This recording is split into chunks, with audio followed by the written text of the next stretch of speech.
Notice किया है कि इंग्लिश में एक ही साउंड को लिखने के लिए अलग अलग स्पेलिंग्स का इस्तेमाल होता है? आज हम इसी इंटरेस्टिंग कॉन्सेप्ट को समझेंगे, alternative. Welcome back to our jolly phonics series part 3।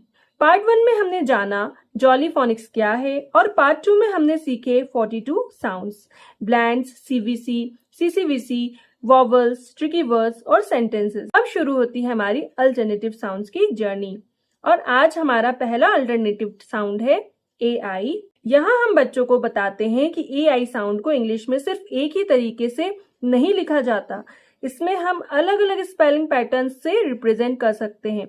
सबसे पहले AI साउंड्स A। यहाँ पे कुछ वर्ड्स हैं, इनको हम देखते हैं। At, am, sent, bet and so on. इन सभी वर्ड्स में हमें AI लॉन्ग साउंड A देता है। अब आता है दूसरा pattern AY sounds A। Day, hey, lay, pay, में एंड सो ऑन। यहाँ भी हमें वही A साउंड सुनाई दे रहा है, लेकिन स्पेलिंग पैटर्न बदल गया है AI से AY। और अब हमारा तीसरा पैटर्न है A कॉन्सोनेंट E। यहाँ जब A के बाद कॉन्सोनेंट आ जाता है और फिर लास्ट में E आ जाता है तो इस मैजिक E हमारे इस A को लॉन्ग साउंड में बदल देता है और ये साउंड करने लगता है A। Like ape, game, lane, gate, tave, gave and so on. यहाँ A पैटर्न में भी हमें वही लॉन्ग A साउंड मिलता है। तो बच्चों को हम एक बहुत इंपॉर्टेंट कॉन्सेप्ट समझाते हैं, AI A, AY A and A consonant E